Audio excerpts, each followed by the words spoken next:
ಅನುದಿನ ಅನುಕ್ಷಣ ಮನೆಯಲ್ಲೂ ಕಲಿಯೋಣ, ಕಲಿಕೆಯ ಹೊಸ ಹಾದಿಯಲಿ ಜೊತೆಗೂಡಿ ಹೆಜ್ಜೆಯ ಹಾಕೋಣ, ಸಂತಸದಿ ಕಲಿಯೋಣ ನಮ್ಮ ಹೆಮ್ಮೆಯ ಈ ಕ್ಲಾಸಿನಲ್ಲಿ.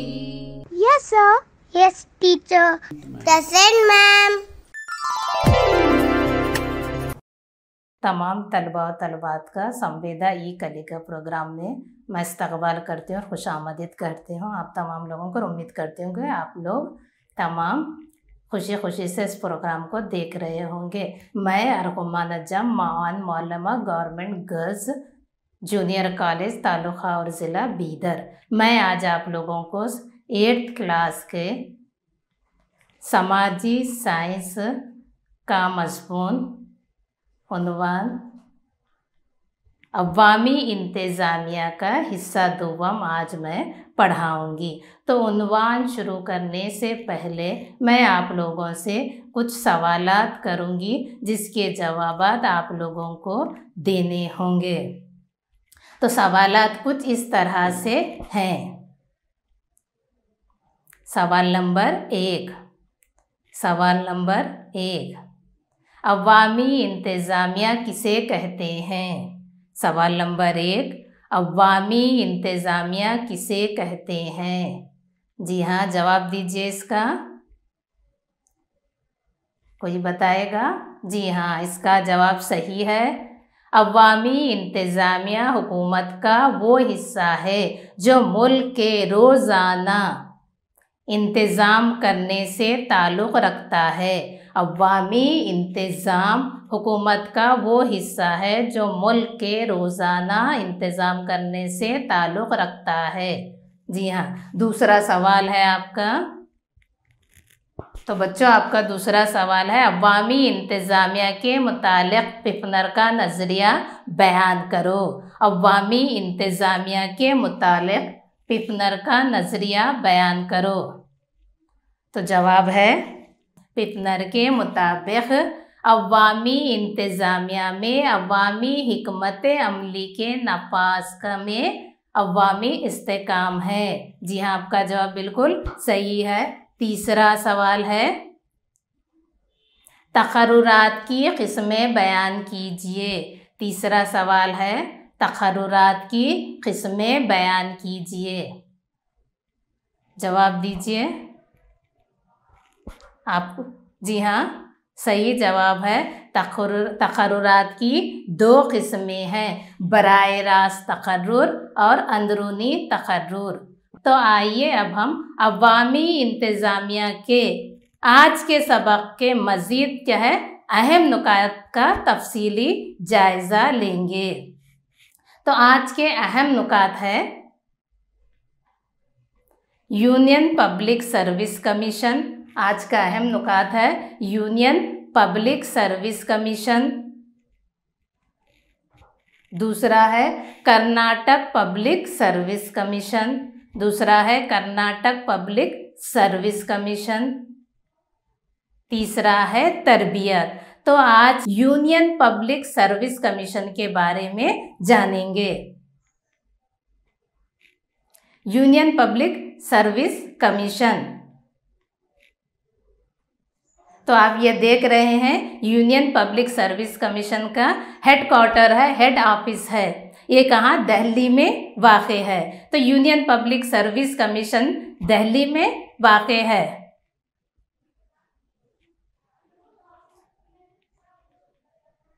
तो दस्तूर के आर्टिकल 315 के मुताबिक मरकज़ और रियासती हुकूमतों को अलग अलग पब्लिक सर्विस कमीशन कायम करने का मौका दिया गया है। तो ये आर्टिकल हमारे दस्तूर के आर्टिकल 315 के तहत हर एक रियासत को अपना अलग अलग क्या है अलग अलग पब्लिक सर्विस कमीशन कायम करने का मौका दिया गया। और साथ ही साथ इस आर्टिकल के मुताबिक क्या है 1-2 रियासतें या 3 रियासतें आपस में मिलकर अपना जॉइंट क्या है पब्लिक सर्विस कमीशन भी कायम कर सकते हैं। तो यूनियन पब्लिक सर्विस कमीशन के चेयरमैन और मेंबरों को सदर हिंद मुकर्रर करते हैं। इनकी मियाद 6 साल की होती है। जब एक बार इनका तकर्रुर किया जाता है तो वो 6 साल तक अपनी खिदमत अंजाम दे सकते हैं, या फिर इनकी उम्र 65 साल की हो। ये कमीशन लेजिस्लेचर और इंतज़ामिया से आज़ाद रहकर अपनी खिदमत अंजाम देता है। इसका मरकज़ी दफ्तर क्या है, दिल्ली में है। आपको मालूम है ये दफ्तर के ऑलरेडी आपको क्या है पिक्चर बताई कि तस्वीर में आपने दफ्तर की तस्वीर, हेड ऑफिस की तस्वीर आप देख चुके हैं। तो इसका क्या है, कहाँ है मरकज़ी दफ्तर, दिल्ली में है। तो बच्चों इसका मरकज़ी दफ्तर दिल्ली में वाक़ है। तो ये यूनियन पब्लिक सर्विस कमीशन क्या है, जो गैर जिम्मेदाराना बर्ताव करने की बुनियाद पर मेंबर या चेयरमैन को बर्खास्त करने का इख्तियार भी सदर हिंद को ही है। आइए अब हम क्या है यूनियन पब्लिक सर्विस कमीशन के अफ़्वाल यानी इनके काम काज के बारे में पढ़ेंगे। इनकी क्या जिम्मेदारी होती है इसके बारे में भी हम मालूमात हासिल करेंगे। तो ये commission union public service commission क्या है, हमारे दस्तूर के आर्टिकल 320 के तहत काम करता है। यूनियन पब्लिक सर्विस कमीशन हमारे दस्तूर के आर्टिकल 320 के तहत काम करता है। इसके अहम फराइज़ मंदरजा झैल हैं। मरकज़ी हुकूमत के लिए ग्रुप ए और ग्रुप बी के अफसरान के तकर्रुर के लिए इम्तिहानात मुनक़िद करता है। मरकज़ी सेंट्रल गवर्नमेंट के क्या है ग्रुप ए और ग्रुप बी के अफसरान के लिए इम्तिहान मुनक़िद करना भी यूनियन पब्लिक सर्विस कमीशन की अहम जिम्मेदारी है। इसके लिए इन्हें क्या है रास तकर्रुर के लिए इंटरव्यू भी करता है। इन अफसरों के लिए क्या है डायरेक्ट अपॉइंटमेंट रास तकर्रुर के लिए इंटरव्यू लेना भी यूनियन पब्लिक सर्विस कमीशन की अहम जिम्मेदारी है।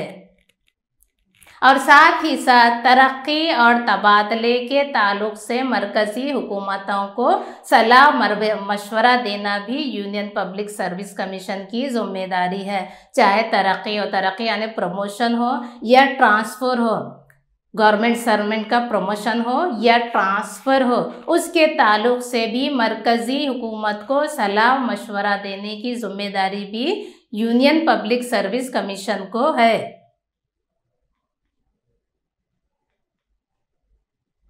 इसके अलावा क्या है गलतियां करने वाले मुलाजमीन या अपनी क्या है जिम्मेदारियों को ना निभाने वाले मुलाजिमों के खिलाफ क्या है तादियाती कार्रवाई के बारे में सलाह देना, हुकूमत को सलाह देने का काम भी यूनियन पब्लिक सर्विस कमीशन का है।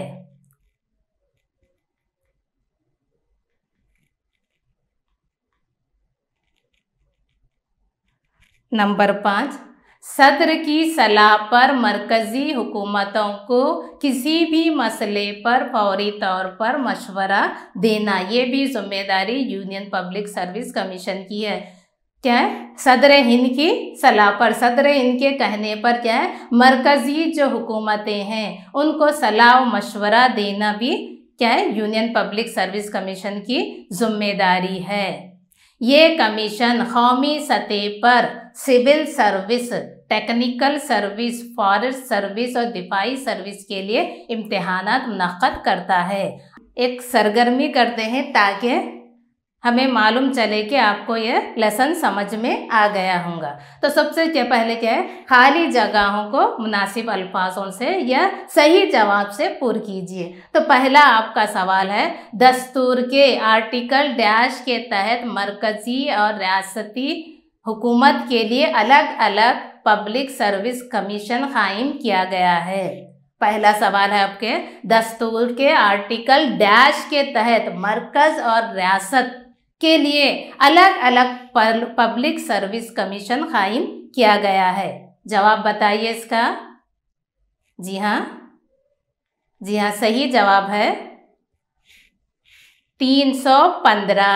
आर्टिकल, हमारे दस्तूर के आर्टिकल 315 के तहत मरकज़ और रियासत को ये इख्तियार दिया गया है कि वो अलग अलग क्या है पब्लिक सर्विस कमीशन कायम करे, और साथ ही साथ क्या है एक या दो रियासतें या 3 रियासतें आपस में मिलके जॉइंट पब्लिक सर्विस कमीशन भी कायम करते हैं। इसका इख्तियार हमें आर्टिकल 315 के तहत दिया गया है। सवाल नंबर 2, यूपीएससी के चेयरमैन और मेंबरों को डैश मुकर्रर करते हैं। यूपीएससी यानी पब्लिक सर्विस कमीशन जो है, इसको यूपीएससी कहते हैं। यूपीएससी के चेयरमैन और मेंबरों को डैश मुकर्रर करते हैं। जी हाँ, जवाब बताइए इसका। जी हाँ, जवाब आपका बिल्कुल सही है। यूपीएससी के चेयरमैन और मेंबरों को सदर-ए-हिंद मुकर्रर करते हैं। हमारे हिंदुस्तान के जो सदर होते हैं वो सदर क्या है, UPSC union public service commission के चेयरमैन और मेंबरों का तकर्रुर करते, कौन करते हैं, सदर-ए-हिंद उनका तकर्रुर करते हैं।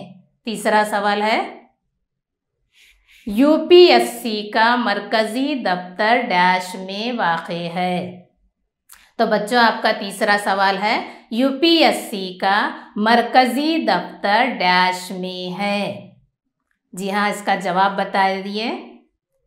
जी, आपका जवाब सही है। यूपीएससी का मरकजी दफ्तर नई दिल्ली में वाक़े है। यूपीएससी का मरकजी दफ्तर नई दिल्ली में वाक़े है। शाबाश, आपका जवाब बिल्कुल दुरुस्त है।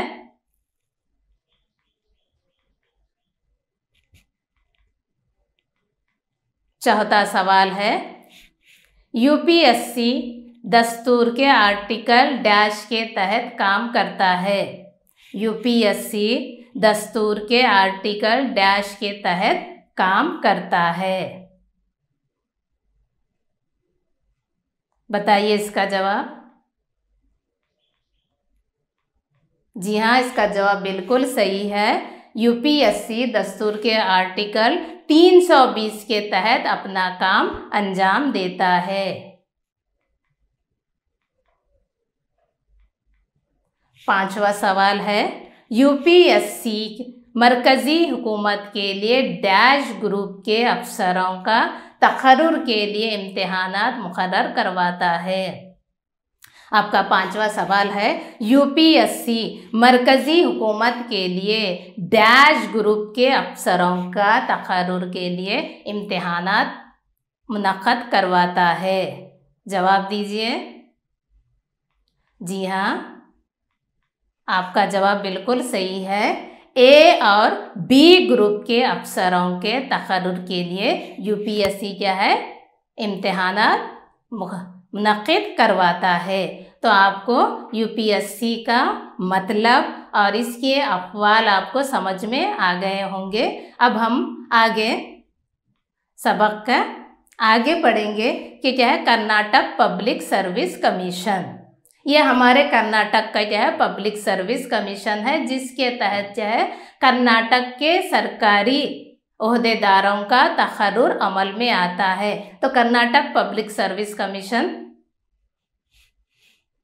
कि ये हेड ऑफिस, बेंगलुरु के हेड ऑफिस की ये फ़ोटो है, जहाँ पर क्या है हमारे रियासत के, कर्नाटक रियासत के जो क्या है ओहदेदारों के मुलाजिमत के लिए मुकर्रर करने के लिए जो इम्तिहानात मुनक्कद होते हैं, तो यूपी कर्नाटक का क्या पब्लिक सर्विस कमीशन क्या है, ये इम्तिहानात मुकर्रर करवाता है। तो कर्नाटक पब्लिक सर्विस कमीशन का क़याम 18 मई 1951 ईस्वी में हमारी रियासत में कर्नाटक पब्लिक सर्विस कमीशन तश्कील दी गई। इसका एक चेयरमैन और 9 मेंबर होते हैं। कर्नाटक पब्लिक सर्विस कमीशन के 9 मेंबर होते हैं और एक चेयरमैन होता है। इन तमाम को चेयरमैन और 9 मेंबरों को हमारी रियासत के गवर्नर क्या है मुकर्रर करते हैं। इनका तकर्रुर क्या है, गवर्नर की जानिब से किया जाता है। जो भी रियासत के गवर्नर होते हैं वो अपनी रियासत के क्या है, पब्लिक सर्विस कमीशन के मेंबरों और चेयरमैन का तकर्रुर करता है। इसी तरह हमारे कर्नाटक रियासत के कर्नाटक पब्लिक सर्विस कमीशन के चेयरमैन और 9 मेंबरों का तकर्रुर कौन करते हैं? जी हाँ, गवर्नर क्या है, इनका तकर्रुर करता है।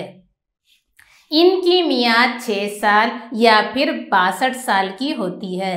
यानी जब मेंबरों का तकर्रुर किया जाता है तो वो 6 साल के लिए मुंतखब किए जाते हैं। फिर या फिर उनकी क्या है, उम्र 62 साल की हो तो वो अपने ओहदे से सुबुकदोश हो सकते हैं। या उनकी मियाद 6 साल होना या फिर उनकी उम्र 62 साल होना, तभी वो अपने ओहदे से सुबुकदोश हो सकते हैं। इसका मरकज़ी दफ्तर बेंगलुरु में है। हमारे कर्नाटक के सदर मुकाम बेंगलुरु में ही कर्नाटक पब्लिक सर्विस कमीशन का मरकज़ी दफ्तर है। इसकी शाखें मैसूरू, बेलगावी, कलबुर्गी और शिमोगा में भी इसकी शाखें यानी ब्रांचेस हैं। मैसूरू, बेलगावी, कलबुर्गी और शिमोगा में क्या है, कर्नाटक पब्लिक सर्विस कमीशन की शाखें बनाई गई हैं। आइए अब हम कर्नाटक पब्लिक सर्विस कमीशन के अफवाल को जानेंगे। वो क्या खिदमत अंजाम देते हैं इसके बारे में हम जानेंगे। तो हमारी रियासत के गज़ेटेड और नॉन गज़ेटेड ऑफिसरों का तकर्रुरी इम्तिहानात को मुनक़िद करवाना और इनके क्या इंटरव्यू के ज़रिए असिस्टेंट कमिश्नर, तहसीलदार, डिप्टी कमिश्नर, पुलिस ऑफिसर वगैरह ऐसे ओहदों का इंटरव्यू लेके क्या है, सिलेक्शन करना क्या है, हमारे कर्नाटक पब्लिक सर्विस कमीशन की अहम जिम्मेदारी है।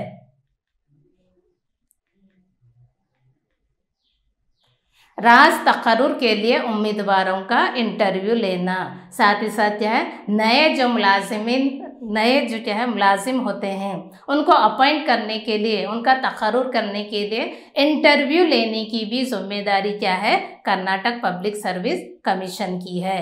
सरकारी मुलाजिमिन को साल में 2 मरतबा डिपार्टमेंट इम्तिहानात मुनक़िद करवाना भी कर्नाटक पब्लिक सर्विस कमीशन की जिम्मेदारी है। जो भी गवर्नमेंट सर्वेंट होते हैं, जो भी सरकारी मुलाजिम होते हैं, उनके लिए साल में 2 मरतबा कर्नाटक पब्लिक सर्विस कमीशन क्या है, डिपार्टमेंट एग्ज़ाम मुनक़िद करवाता है। गलतियां करने वाले मुलाजिमीन के खिलाफ तादियाती कार्रवाई के बारे में सलाह देना भी कर्नाटक पब्लिक सर्विस कमीशन की जिम्मेदारियां हैं। जो भी सरकारी मुलाजिमीन है वो गलती करने पर या अपनी जिम्मेदारी से लापरवाही बरतने वाले मुलाजिमीन के खिलाफ क्या है, तादियाती कार्रवाई करने का मशवरा देना भी कर्नाटक पब्लिक सर्विस कमीशन की जिम्मेदारी है। यूनियन पब्लिक सर्विस कमीशन की जानिब से मुनक़िद किए जाने वाले इम्तिहानात के दरमियान राब्ता रखना भी कर्नाटक पब्लिक सर्विस कमीशन की अहम जिम्मेदारी है, क्योंकि यूनियन पब्लिक सर्विस। आइए अब हम एक सरगर्मी करते हैं, कुछ सवालात आपसे करते हैं, आपको उनके जवाब देना है। ताकि पहले सवाल में है, डैश में कर्नाटक पब्लिक सर्विस कमीशन की तश्कील हुई। जी हाँ, बताइए इसका जवाब। डैश में कर्नाटक पब्लिक सर्विस कमीशन की तश्कील हुई। सही जवाब है 1951 ईस्वी। बिल्कुल सही जवाब है 1951 ईस्वी। दूसरा डैश है, KPSC के चेयरमैन और मेंबरों का तकर्रुर डैश करते हैं। दूसरा सवाल है, KPSC के चेयरमैन और मेंबरों का तकर्रुर डैश करते हैं। जी हाँ, बताइए कोई इसका जवाब। जी हाँ, इसका जवाब सही है, आपने बिल्कुल सही दिया। गवर्नर जो है KPSC के चेयरमैन और मेंबरों का तकर्रुर करते हैं। तीसरा सवाल है, KPSC का मरकज़ी दफ्तर डैश में है। तीसरा सवाल है, KPSC का मरकज़ी दफ्तर डैश में है। तो बच्चों बताइए इसका जवाब। जी हाँ, इसका जवाब सही है। बेंगलुरु में क्या है, KPSC का मरकज़ी दफ्तर है। आपने बिल्कुल सही जवाब बताया, शाबाश। चौथा सवाल है, KPSC कर्नाटक के सरकारी मुलाजिमीन के लिए साल में 2 मरतबा डैश इम्तिहान मुनक़िद करवाता है। KPSC कर्नाटक के सरकारी मुलाजिमीन के लिए साल में 2 मरतबा डैश इम्तिहान मुनक़िद करवाता है। जी हाँ, जवाब बताइए। जी हाँ, तो बच्चों इसका सही जवाब है डिपार्टमेंट एग्ज़ाम। बिल्कुल सही है आपका जवाब। डिपार्टमेंट एग्ज़ाम KPSC साल में 2 मरतबा ये इम्तिहान मुनक़िद करवाता है।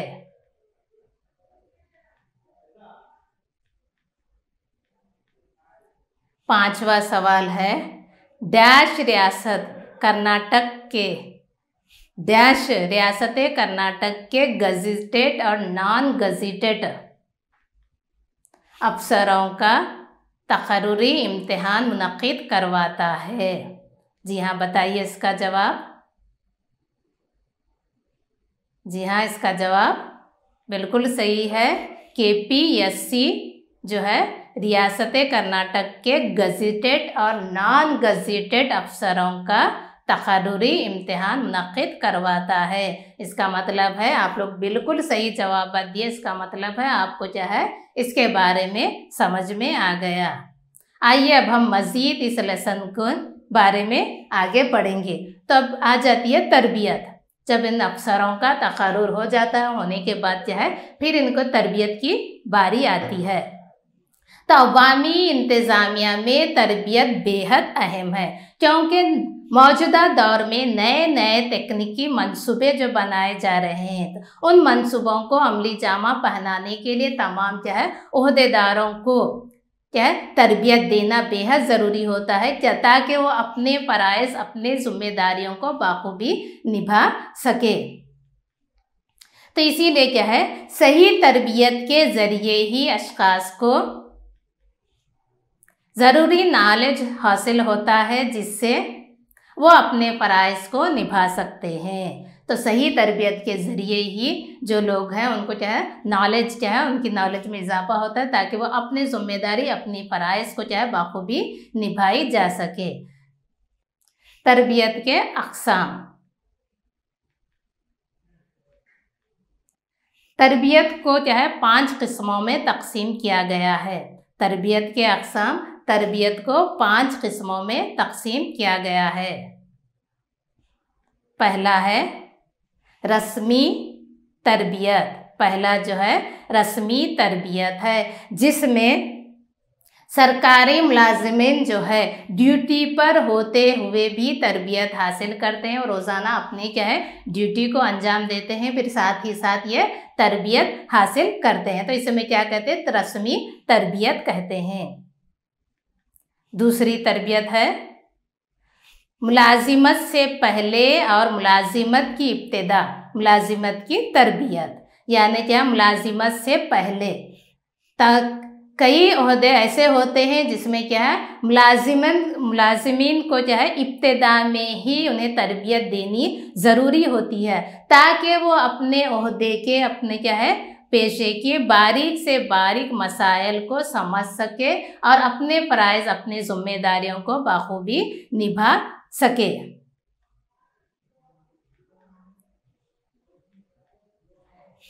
तीसरी तरबियत है मुख्तसर मुद्दती और तवील मुद्दती तरबियत। तीसरी तरबियत है मुख्तसर मुद्दती और तवील मुद्दती तरबियत। तो ये मुख्तसर मुद्दती तरबियत जो होती है 4 से 6 हफ्तों की तरबियत होती है। ये 4 से 6 हफ्तों की तरबियत होती है। फिर उसके बाद जो तवील मुद्दती तरबियत है ये 1 साल से 2 साल की तरबियत होती है। तो आम तौर पर जो सिविल सर्विस के लिए मुंतखब ओहदेदारों को इस तरह की तरबियत दी जाती है। ये 1 साल से 2 साल के अरसा होता है ये तरबियत के लिए।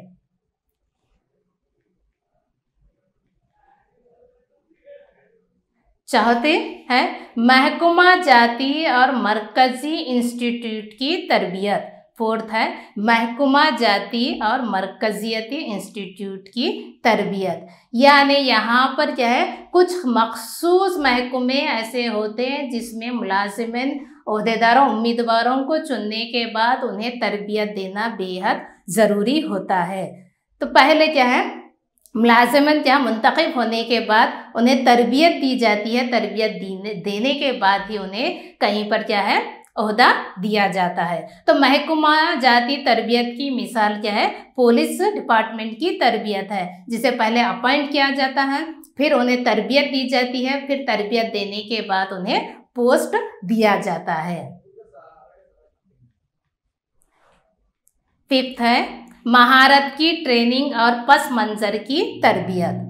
चाहता है महारत की ट्रेनिंग और पस मंज़र की तरबियत। तो इससे पहले हम जो 1, 2, 3, 4 जो हम तरबियतें पढ़े हैं, ये तरबियत क्या है, मुलाजिमिन को क्या है सरकारी नौकरी मिलने के बाद मुलाजिमत के दौरान इस किस्म की तरबियत या ट्रेनिंग दी जाती है। लेकिन जो 5th है महारत की ट्रेनिंग और पस मंज़र की ट्रेनिंग, तो ये महारत की ट्रेनिंग जो है हमें मुलाजिमत हासिल करने के लिए इस तरह की ट्रेनिंग लेना पड़ता है। आ रहा समझ में, मुलाजिमत हासिल करने के लिए इस तरह की ट्रेनिंग लेना पड़ता है। मिसाल के तौर पर क्या है, हाई स्कूल के टीचर बनना है तो आपको पहले BEd की ट्रेनिंग लेना पड़ता है। तो पहला सवाल है आपका, यूनियन पब्लिक सर्विस कमीशन के मेंबरों की मियाद कितनी है। होमवर्क के सवाल है ये आप, जी हाँ, यूनियन पब्लिक सर्विस कमीशन के मेंबरों की मियाद कितनी है, लिख लिए आप लोग, जी हाँ। फिर ये दूसरा सवाल है, कर्नाटक पब्लिक सर्विस कमीशन की तश्कील कब हुई। दूसरा होमवर्क आपका सवाल है, कर्नाटक पब्लिक सर्विस कमीशन की तश्कील कब हुई। तीसरा सवाल है, तरबियत के कितने अक़साम हैं। तीसरा आपका सवाल है, तरबियत के कितने अक़साम हैं।